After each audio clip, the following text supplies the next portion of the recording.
Introduction and very happy and healthy good evening, dear my friends and professional colleagues.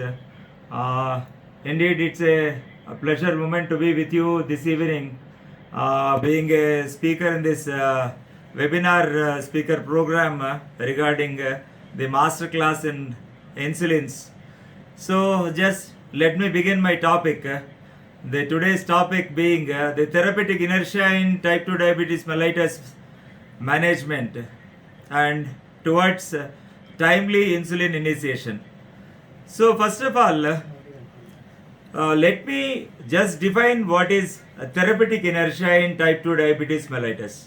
So, therapeutic inertia is defined as the failure of the healthcare professional or the healthcare provider to initiate or intensify the therapy when the therapeutic goals are not reached. This is the definition of therapeutic inertia. So, with that, we just get into the session. So, this is my financial disclosure. As a speaker, I have been commercially supported by Novo Nordisk for this promotional meeting in return for providing a service and has no actual or potential conflict of interest in relation to this presentation. And today's agenda is divided into three parts. The part 1 being the natural history of type 2 diabetes mellitus progression, and type 2 being the good glycemic control and implications on a short term and long term basis, and the last being the timely usage of the insulin, an Indian patient centric approach. And now we begin the part 1 with a case study. The patient who is on multiple OADs, still his diabetes is not yet controlled. It's a case of T2DM and multiple OADs, and the patient is not yet to the target. It's uncontrolled type 2 diabetes on multiple OADs. So, if we come to the history, the relevant history would be it's Mrs. Nirmala, aged around 52-year-old, and has a history of diabetes mellitus for the last 8 years. And her HbA1c, the glycosylated hemoglobin, is 8.5%. That is definitely above from the normalcy. That is 1.5% at least above the normal recommended goal of HbA1c according to the American Diabetes Association standards of medical care in diabetes. That is 7 or less than 7 is the target goal, whereas this patient has got 8.5%. And coming to the medication, the current medication what Mrs. Nirmala is taking is, she is on oral tablets of metformin 500 mg twice a day, that is 1 in the morning, 1 in the night, and a tablet Carbose 50 milligram 1 in the morning, 1 in the night, and tablet glipizide 10 milligram, that is 1 in the morning and 1 in the night. So she is on totally 1 gram of metformin divided in 2 doses. She is on 100 milligram of acarbose, alpha glucosidase inhibitor, 50 gram BD, and she is on a sulfonylurea secretagogue, that is a glipizide 20 milligram, that is 10 milligram BID. And coming to the lifestyle of Mrs. Nirmala, she runs a busy shop. She is studied until high school, and she falls under the category of low income group. So her socio-economic status is like low income group. So now coming to the development of the type 2 diabetes mellitus, you remember one thing, it is always progressive. Type 2 diabetes mellitus is always progressive in nature, and all the time we just have to remember the gold standard slide that is been depicted by Dr. Ralph A. DiFranco, who is considered to be the father of the modern diabetes, modern diabetology, who has depicted the natural course of diabetes in such a way that it starts with NGT, that is normal glucose tolerance, that is less than 100 milligram fasting, and a post lunch, that is less than 140 milligram per deciliter is considered to be normal, that is called NGT. From there it starts with IFG, that is impaired fasting glucose, that is from 100 milligram to 125 milligram of deciliter is defined as impaired fasting glucose, and then it progresses on to IGT, that is the impaired glucose tolerance, that is from 140 to 199 milligram per deciliter. And you can only define IGT, you can only coin the term IGT when the patient is done with the blood glucose 2 hours after the 75 grams of glucose. That is only defined as IGT, that is impaired glucose tolerance must be measured only with 75 grams of glucose, and 2 hours post glucose, if it falls in the category of 140 to 199, it is called the IGT. And put together these two are called the IGT and IFG. Either of them are put together both, they are categorized as pre-diabetes, and eventually within 4 to 7 years of the pre-diabetes, the patient progresses on to the type 2 diabetes mellitus, that is called overt type 2 diabetes mellitus. So you can see in this diagram, on the top you find the insulin resistance, on the below you find the progressive beta cell failure. These are the etiological features of type 2 diabetes. The one being the insulin resistance, and the second being the progressive beta cell failure. And the beta cells increase the insulin output to maintain a normal glucose tolerance, and they decline in the insulin secretion, which is a vicious cycle, and it leads to insulin resistance. Insulin resistant per se leads to decline in the insulin secretion, that leads to progressive beta cell failure, and that again leads to insulin resistance, and again beta cell increases insulin output to maintain a normal glucose tolerance. And normal regulation of glucose metabolism is determined by a feedback loop involving the islet cells of the beta cells and the insulin sensitive tissues. And put together this insulin resistance and the progressive beta cell failure, they lead to the rise in the postprandial plasma blood glucose levels. That starts in the beginning. To start with, the postprandial blood sugars, they start rising, and followed by the rise in the fasting plasma glucose, which in turn leads to the overt type 2 diabetes. So the basic defects in this the postprandial plasma glucose elevation is because of the two mechanisms. It is the loss of the first phase of insulin response. There are two phases in the insulin response. One is the acute phase, which is called the first phase. Second is the delayed phase, which is called the second phase. See, the defect lies in both the steps. That is, in the acute stage, that is loss of first phase of insulin response is blunted, so the blood sugars, they tend to rise. And second thing is, even the second phase of insulin response gets blunted or delayed, which in turn leads to overt diabetes. And progressive beta cell failure determines the rate of disease progression. And now we see the insulin physiology. The secretory defect in T2DM, the earliest defect in T2DM is loss of first phase of insulin secretion. That's what I told you. It is otherwise known as FIPR, that is loss of first phase of insulin response, we call it as. And now it is the loss of first phase of acute insulin secretion. That is, you find in this the two graphs, you can see one is normal and the second is type 2 diabetes. You can clearly see the normal, the first phase is the acute secretion and the second phase is the delayed secretion, or the second phase we call it as like a delayed secretion of insulin response.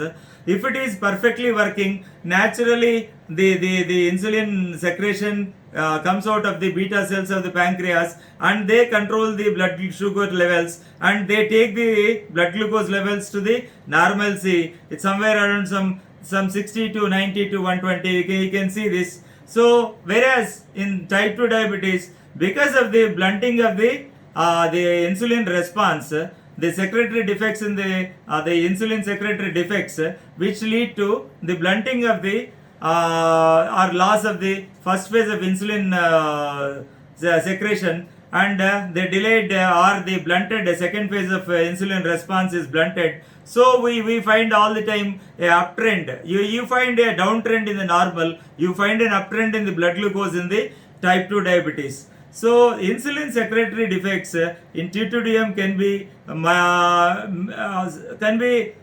mitigated with exogenous insulin therapy. That is, exogenous insulin is nothing but the insulin taken from the outside. And this is a busy slide actually, and this is very important also.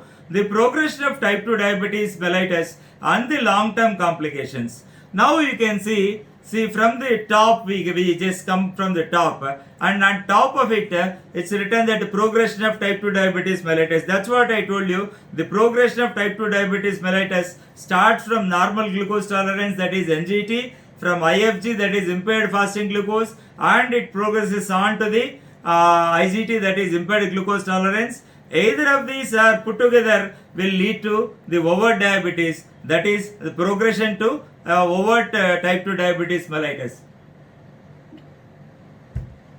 And you find 7 types of graphs here you can find.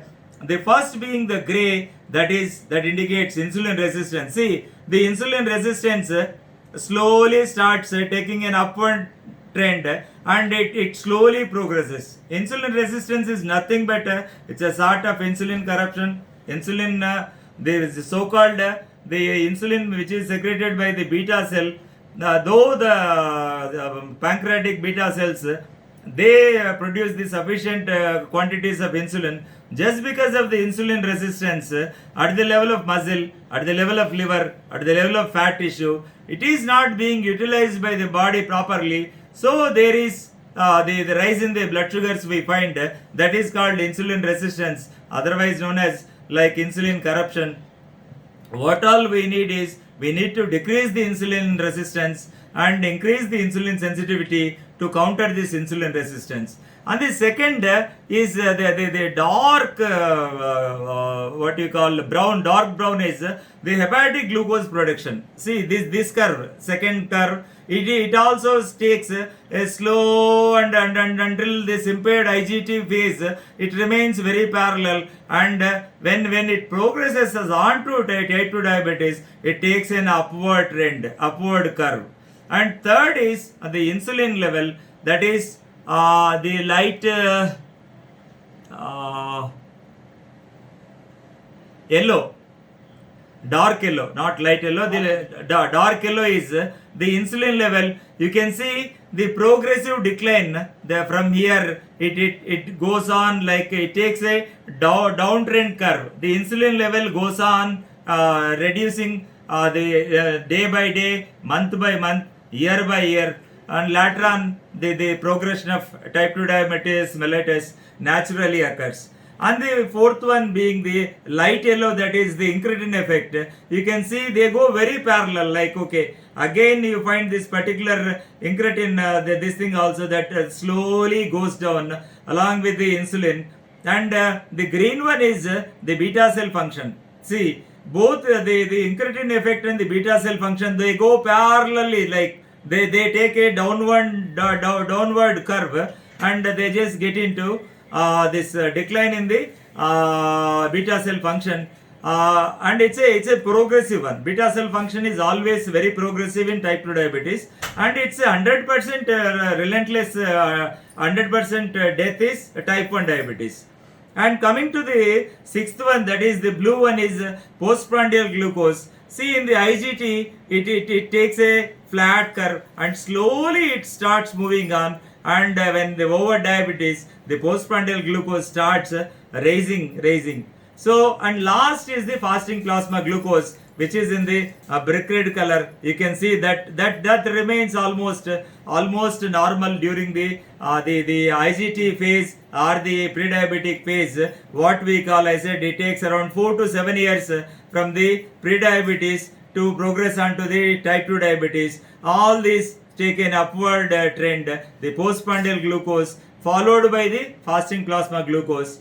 And the importance of diagnosing the diabetes or even diagnosing the patient at the stage of pre-diabetes is very very important, in the sense that the complications which we see, the complications of diabetes are again divided into microvascular complications and the macrovascular complications. The microvascular complications being the diabetic retinopathy, the diabetic neuropathy, and the diabetic kidney disease. Earlier we used to call it diabetic nephropathy, and from 2016 onwards it is diabetic kidney disease. So these three are called the diabetic macrovascular complications. They are much dependent on the blood glucose levels. If you tightly control the blood glucose and you maintain a stringent HbA1c, the microvascular complications either will be delayed or will be like postponed.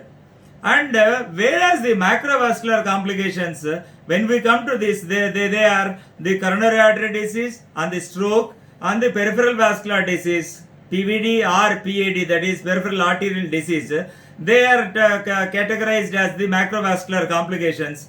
And nowadays a single term is used instead of all these this thing except PVD. It is called atherosclerotic cardiovascular disease, that is ASCVD, that comprises of both the heart problems as well as the brain problems, that is the coronary artery disease and the stroke put together. It is called atherosclerotic cardiovascular disease. And this incidence is same when compared to the over diabetes and the pre-diabetes. That is the importance of pre-diabetes. If you can identify the pre-diabetes very early and you target that patient, you give him counseling with regards to the diet, exercise, reduction in the weight, cessation of smoking, cessation of alcohol, along with metformin. If you can start metformin, you counsel the patient that you can either prevent the onset of type 2 diabetes, or you can delay the postpone the type 2 diabetes by 5 to 10 years if you strictly adhere to this 5 elements what I said. And along with that you can start a metformin. But metformin, as per the recommendations of the American Diabetes Association 2020 recommendations, it is being much underused. That is, out of 100 cases, only 3 patients are put on metformin in the pre-diabetic stage. And American Diabetes Association all the time stresses, not only the American Diabetes Association, the American College of Endocrinology, ACE, and the AAS, that is American Association of the Clinical Endocrinologists, they strongly say that metformin must be initiated in every case of the prediabetes, because they are more susceptible to the macrovascular complications, especially the cardiovascular complications are more in the prediabetes, like what we see in diabetes. So this is what all this slide says. So if you can target the patient at this particular level, you can prevent the onset of diabetes as well as the prevention of the complications also. And we'll move on to the next slide. And now coming to the good glycemic control implications on short and long term basis. And now only 19% of the diabetic patients in India are good in good glycemic control. I still don't believe in this statement actually, because it's only 6 to 10% of the Indian diabetic patients are in good glycemic control. Per se, I'll tell you, the pathetic part and the tragic part of this particular scenario is with regards to diabetes, with regards to hypertension, with regards to dyslipidemia, that is even poorer also, the high cholesterol levels, and the only 50% of the people, they know that they have diabetes, they know that they have hypertension, they know that they are suffering from dyslipidemia. And another 50%, they are totally unaware of the fact that they have diabetes, they have hypertension, they have dyslipidemia. And out of the 50% who know that they have diabetes, 50% only go to the doctor, and out of that only 50% purchase the medicines, out of that only 50% will use the medicines, and only out of that 50% only will come to the doctor on regular basis, who are to the target. That finally comes to around some 6 to 10%, that's it, not more than 10% of the Indian population is to the target, if it is related to diabetes mellitus, or it is related to the essential hypertension, or related to the dyslipidemia. That is not so in only the developing countries like India. the Asian subcontinent, even the most sophisticated countries like UK, USA, you find the same pathetic scenario. Little bit better when compared to the Indian scenario. They also, the like US statistics say that 50% of the people, they don't know that they are suffering from hypertension. That is the pathetic part. And you can see this, the original article, the current status management, control complications and psychological aspects of the patients and the diabetes in India. This is from our the great teacher, Dr. Vishwanathan Mohan, a good friend of mine and also my good mentor actually. And this results from the Diabcare India 2011 study. This is a landmark study. And the mean glycosylated hemoglobin HbA1c 8.9%, that is plus or minus the like 2.8%, that is almost 2% higher than, that is when you take this ADA recommendations, the cutoff of 7 as the target goal of A1C, 8.9 is somewhere around some 2% higher. It should be 7%. Actually, it is 8.9%. 2% higher than the American Diabetes recommended target. And coming to the poor glycemic control despite being under treatment, this is the pathetic part. And you can see 93.2% of the patients were on oral anti-diabetic drugs and 35.2% were on insulin. And now let's move on to this. The better HbA1c control reduces the long-term complications. That's what I've been stressing upon from the beginning. The lower the A1C, the lower the complications rate. And if you take this UKPDS, the gold standard study in the field of diabetes, which started in the year 1977, when probably I was doing my 6th or 7th standard, the United Kingdom prospective diabetes study started, and they evaluated after 10 years, that is 87, after 20 years, that is 97, after 30 years again 2007, after 40 years, that is 2017 also they evaluated. It's still going on, the UKPDS ongoing is still going on, and it says every 1% drop in the HbA1c is associated with the decreased risk of the following. Like you take the incidence of stroke, the every 1% drop in the HbA1c, suppose the A1c is 8% and you may get it to 7%, that's going to reduce the incidence of stroke by 12%, and the cataract extraction by 19%, and the incidence of heart failure, the risk reduction is by 16%, and the incidence of the relative risk reduction in the myocardial infarction by 14%, and the lower extremity amputation, that is called LLEA,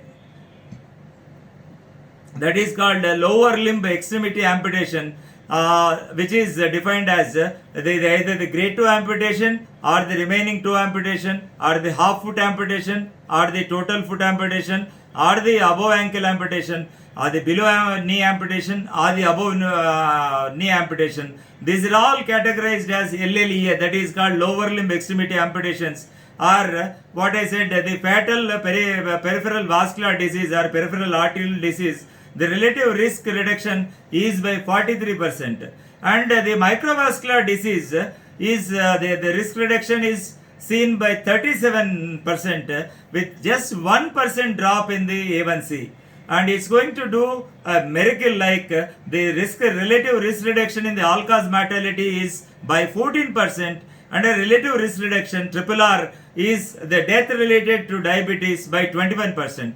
So I once again mind all my colleagues, please monitor HbA1c in your clinic on the day-to-day basis, that is at least once in 6 months as recommended by the American Diabetes Association, that is twice in a year. And I usually go by monitoring A1C once in 3 months, because once in 3 months if you can look at the HbA1c, we can assess the mean plasma glucose and how bad it is, and we can change either the lifestyle modifications or change the drugs, or we can switch over to the insulin, or the latest drugs have come, we can switch over to that and keep the patient in the safe zone. And coming to the last part of my talk, the timely insulin use, which is called the early initiation of insulin. This was the term, early initiation of the insulin was coined by the Novo Nordisk people. That's a great term actually. It was coined long ago, like by more than 60 years ago. They just initiated this term, the early initiation of insulin, an Indian patient-centric approach. And coming to this slide, the timely insulin initiation is very logical and it's very intelligent act. Like whenever the patient is not getting to the target levels on multiple OADs, you don't need to waste your time by adding one more oral agent which is not going to do anything miracle or something else. So it overcomes not only the glucotoxicity, it gives rest to the pancreas. See, whenever the blood sugars are elevated, that is, we have to take the things for granted that the pancreas is at stress and the beta cells, they need some rest.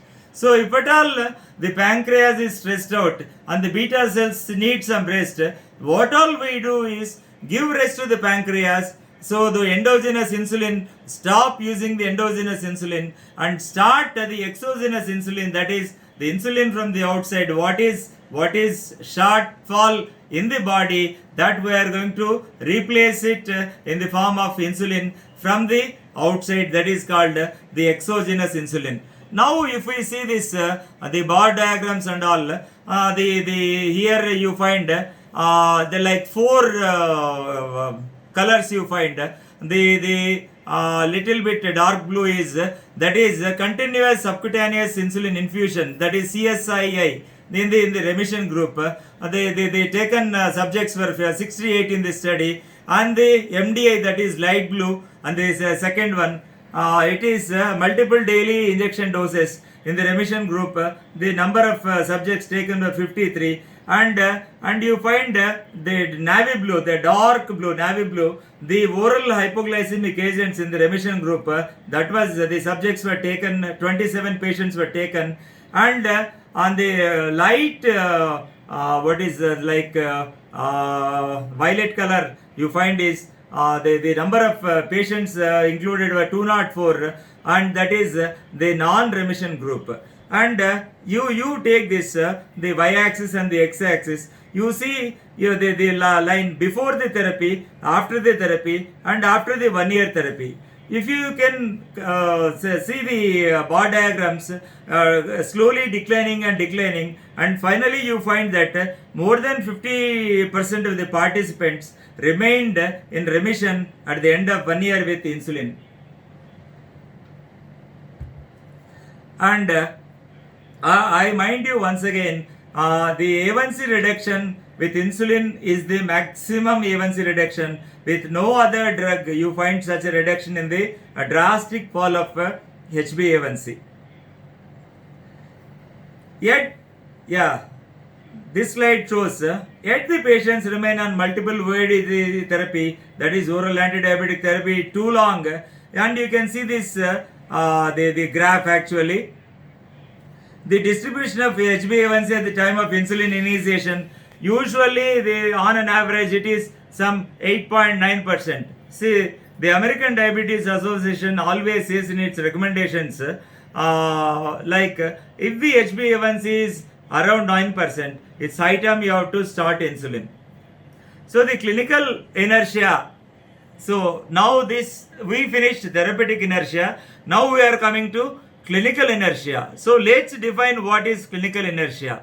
So clinical inertia is defined as the failure to establish appropriate targets and escalate the treatment to achieve the target treatment goals.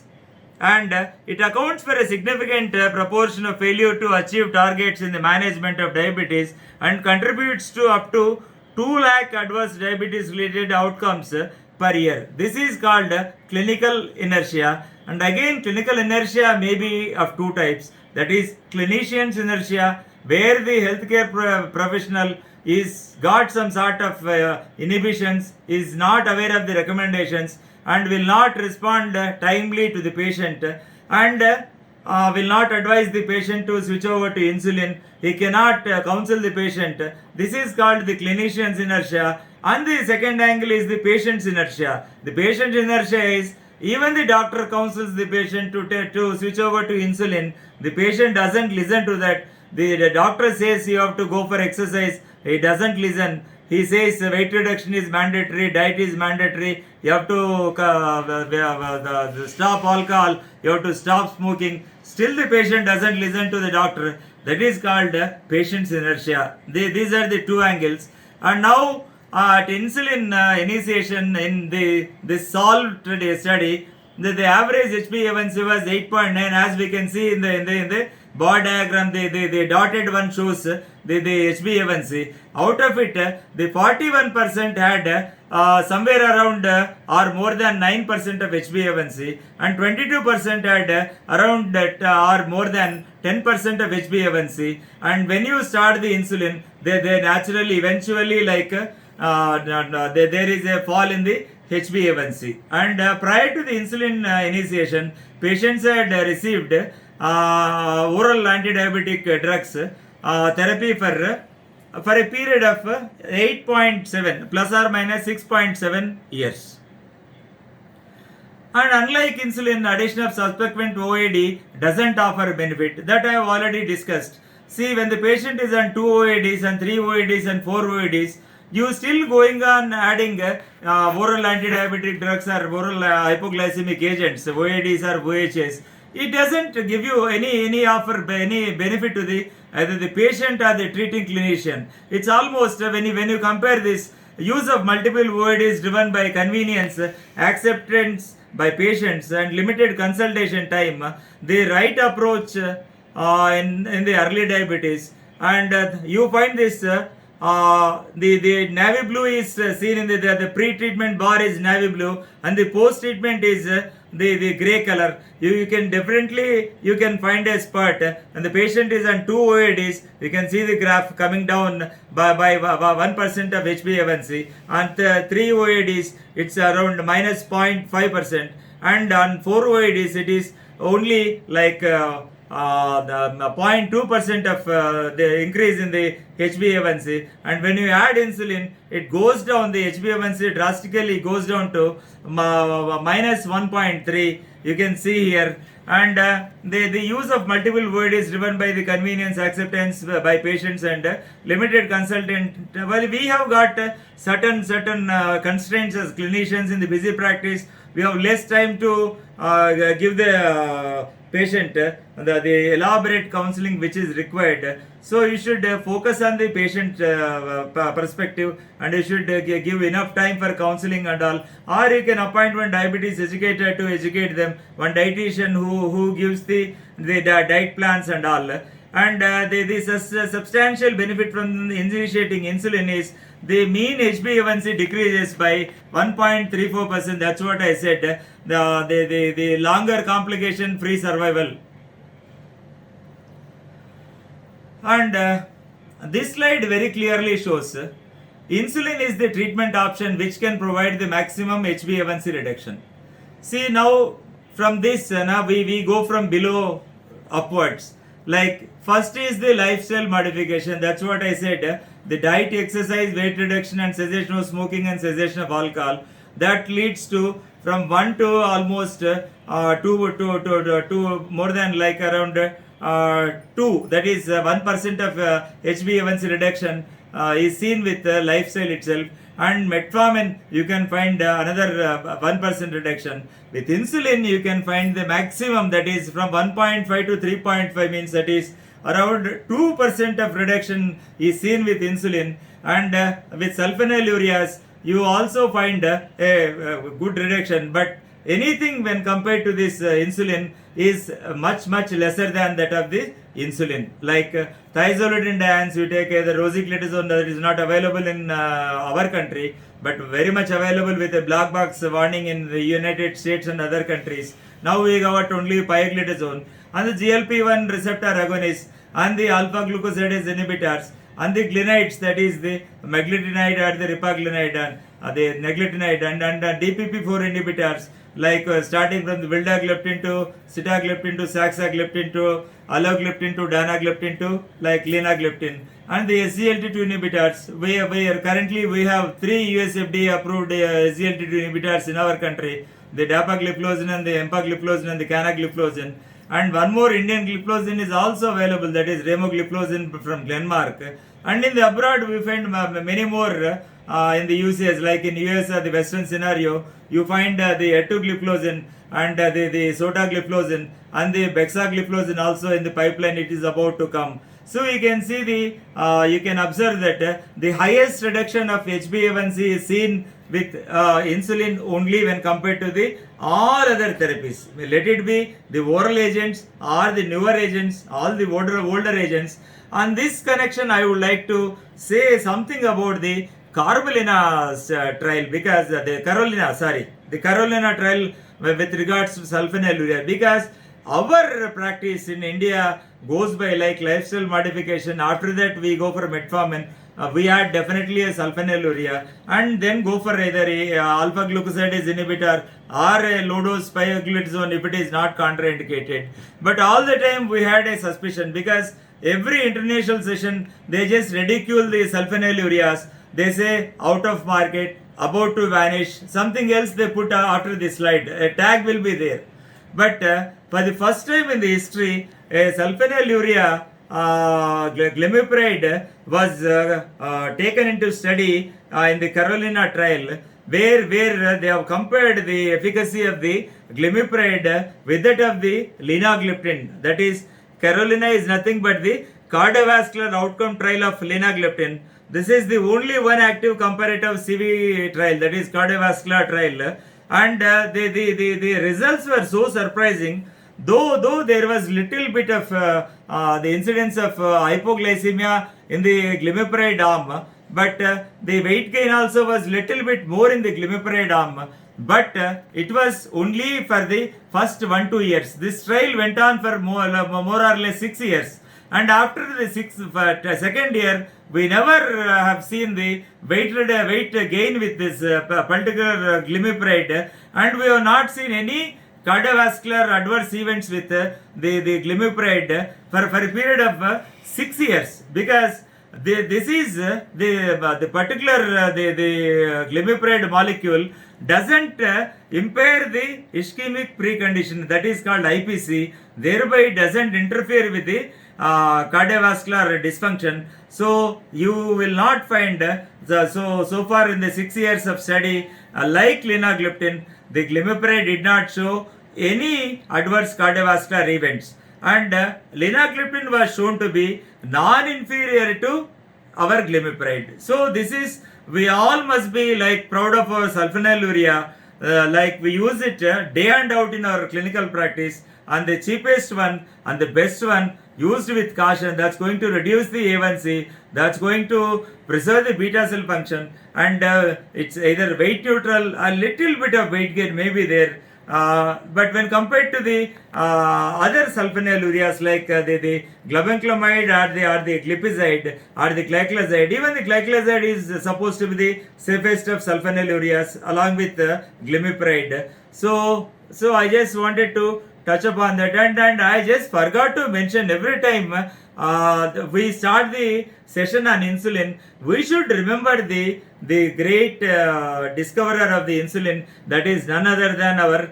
Grant Frederick Banting, who was an orthopedic surgeon in Toronto University in Canada, who discovered insulin in 1920 along with Charles Best and J.J.R. MacLeod, and James Collip was the one who has prepared the purified form of insulin from the crude insulin, which was discovered by Grant Frederick Banting. And for that, Grant Frederick Banting was awarded a Nobel Prize in 1923 at a very young age. He is the only one doctor on the earth so far who has received the Nobel Prize at the age of 23, winning a Nobel Prize at the age of 23 in the field of medicine and physiology. This is a record forever. Nobody has broken that record so far. So we must always be thankful to Grant Frederick Banting, for not having claimed the royalty over insulin. That is the reason why we are getting this the human genetically engineered rDNA human insulins at a very affordable price of 1 rupees 50 paisa. 1 rupees 150 rupees each vial, either it is biphasic premixed or even short acting insulin or the NPH, that is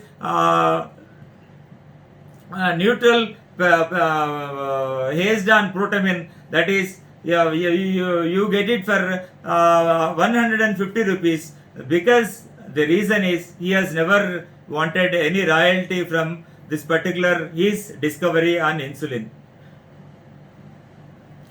On the role of insulin in the current COVID-19 pandemic situation, you always as a clinician, you know that insulin is the drug of choice in any acute infections. Let it be a viral infection, let it be a bacterial infection, let it be whatever be the critical illness, insulin is the only option in the inpatient setting or in the ICU setting or in the critically ill patient settings.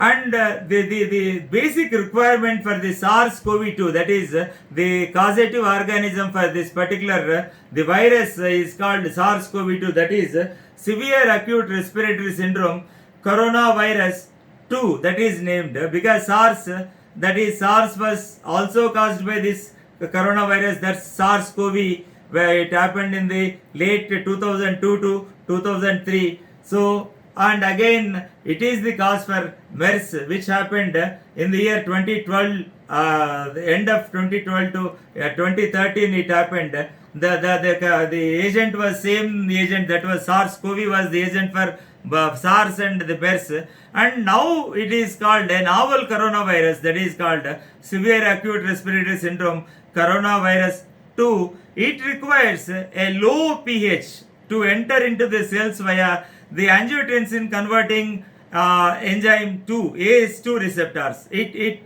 acts by sticking itself to the ACE2 receptors that requires a low pH for that virus to enter into the body, and whereas insulin stimulates the sodium hydrogen exchange, and which increases the pH, so that it reduces the possibility of the virus adhering to the ACE2 receptors and thereby prevents the cell infection by the coronavirus.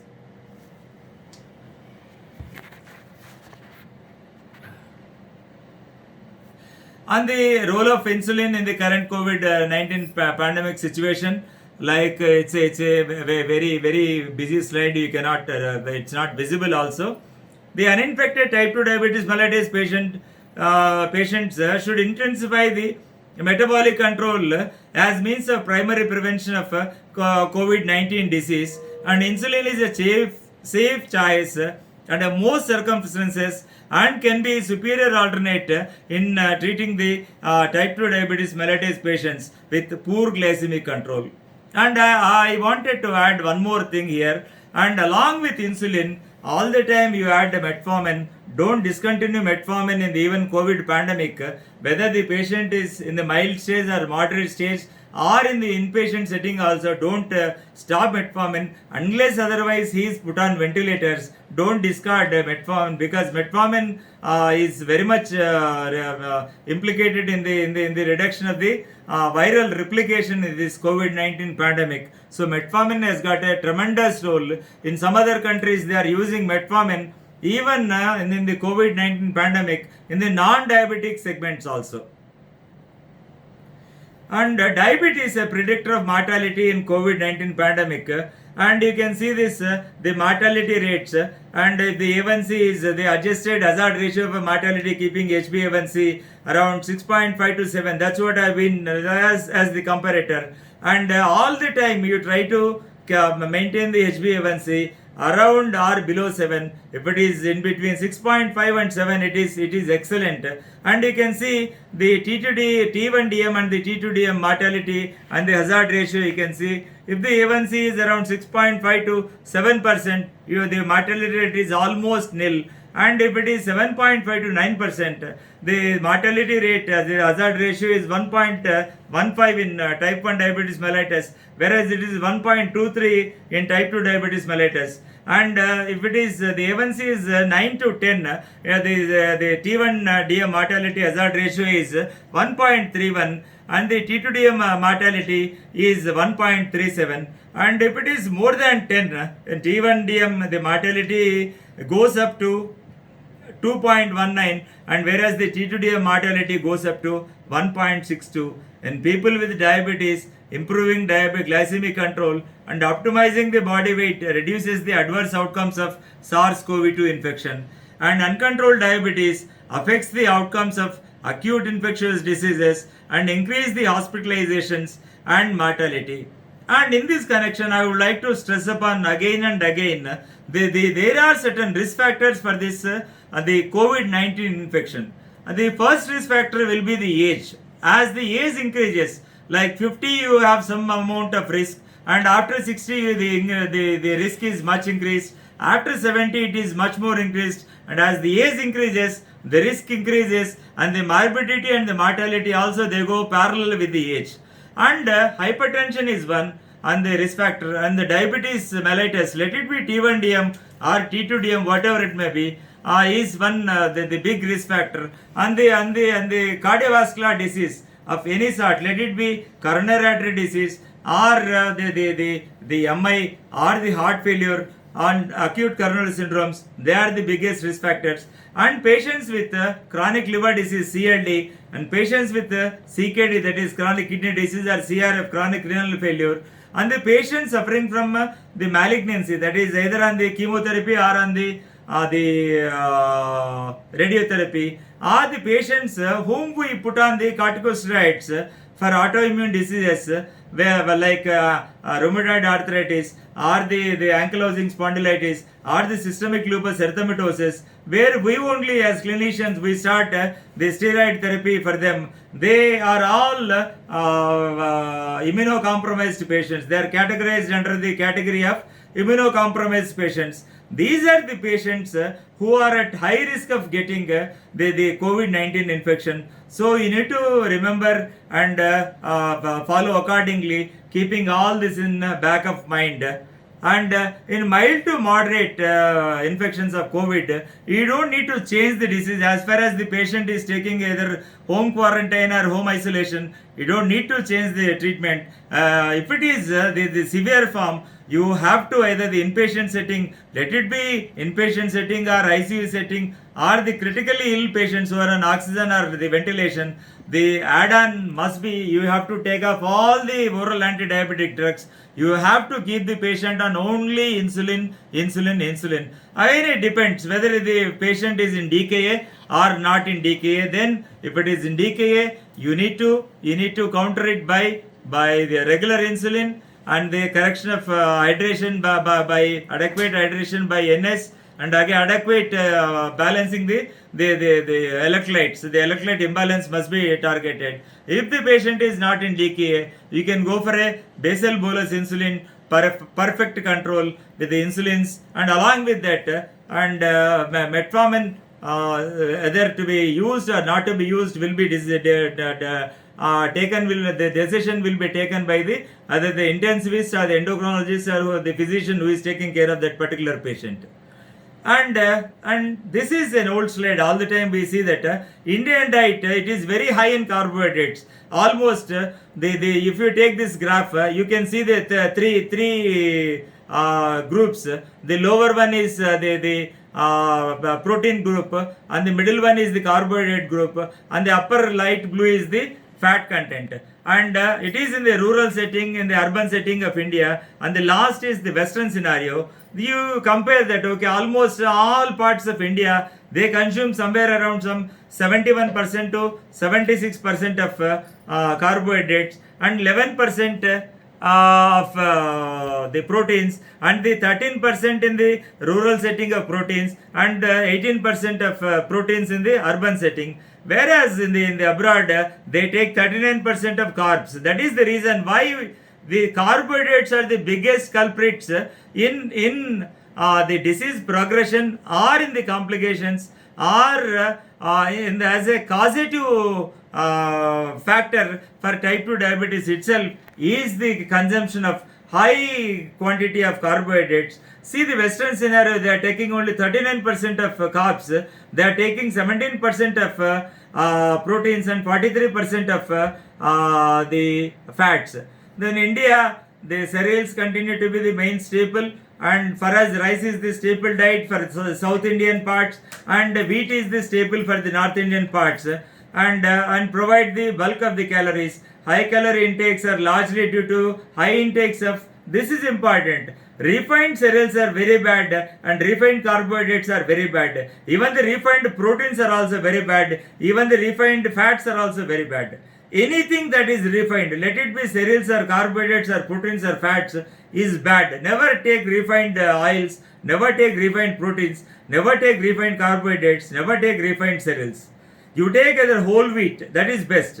You take unpolished, that is brown rice. You take the basmati rice, because you need to be cautious and conscious about the glycemic load and the glycemic index at the same time, because our rice what we take, the Kurnool Sona, falls under the category of high GI, that is again glycemic index is divided into mild, moderate, severe. Anything of GI below 55 is categorized as mild glycemic index food, and anything in between 55 to 70 is categorized as moderate glycemic index foods, and anything above 70 GI foods, they are called the severe GI foods.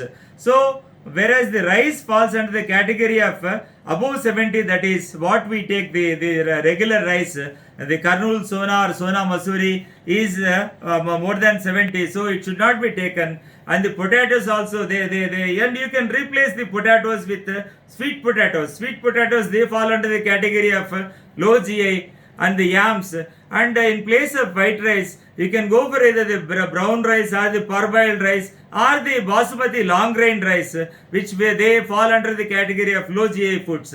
So you can replace the food with that, and you can balance the food. You can reduce the quantity of carbohydrates. So preferably, what I feel is the balanced nutritious diet of an Indian should be like 40% must be carbohydrates, and for 30% must be proteins, 30% must be fats. That is the ideal diet wherein you can stop. And out of all the diets, we have so many diets. We have like a Mediterranean diet, we have the paleo diet, we have the non-vegetarian diet and vegetarian diet and vegan diet, and several diet we have. And the best on the earth is supposed to be the Mediterranean diet, is supposed to be the best.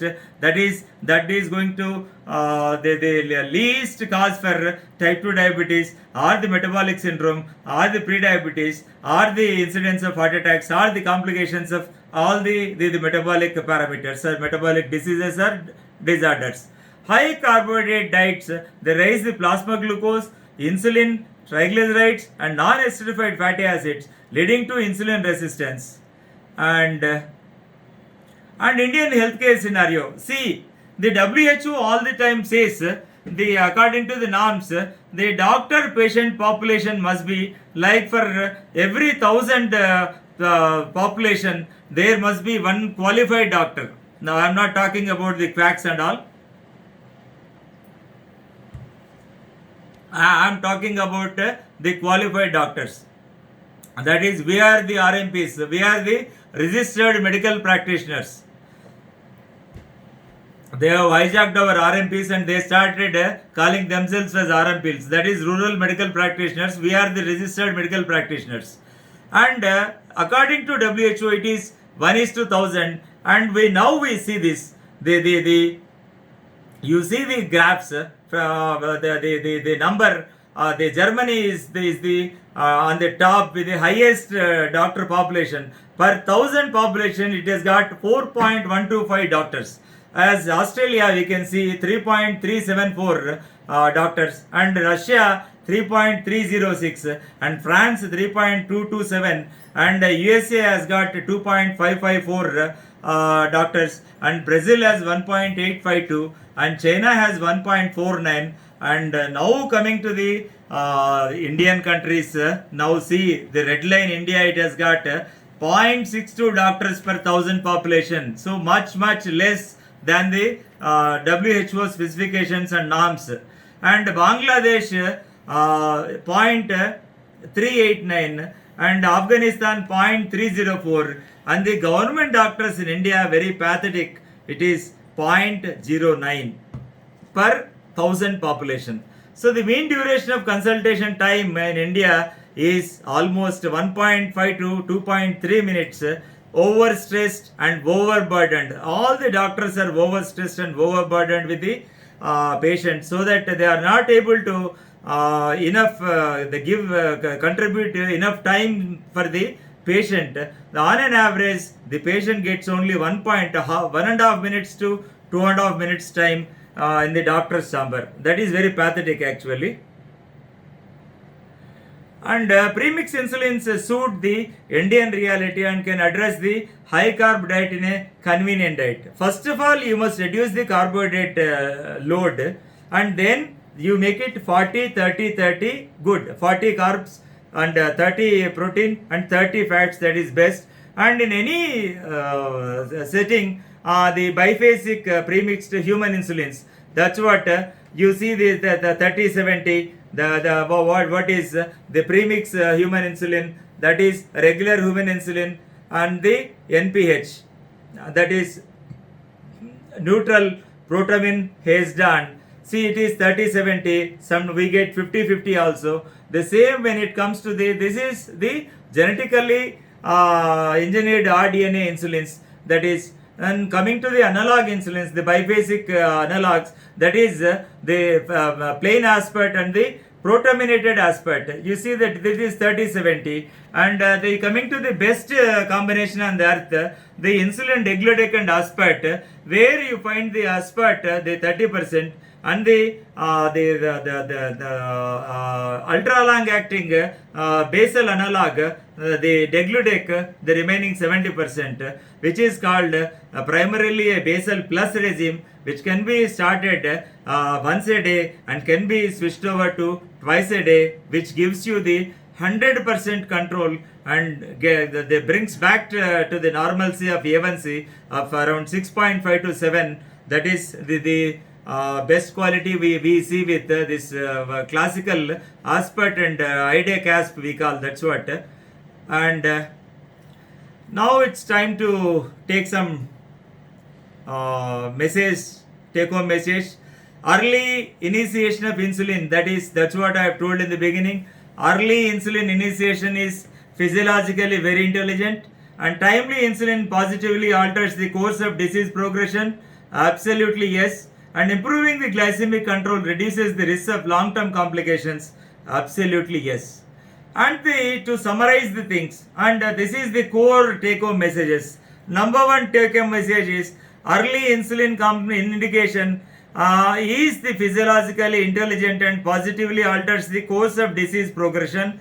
And the second take-home message is a larger proportion of patients with type 2 diabetes mellitus, they require better early and long-term glycemic control, and there are ways to overcome treatment barriers. And the last take-home message is the newer insulin analogs are safe and they are more convenient compared to the human insulins and can break the barriers to timely insulin initiation.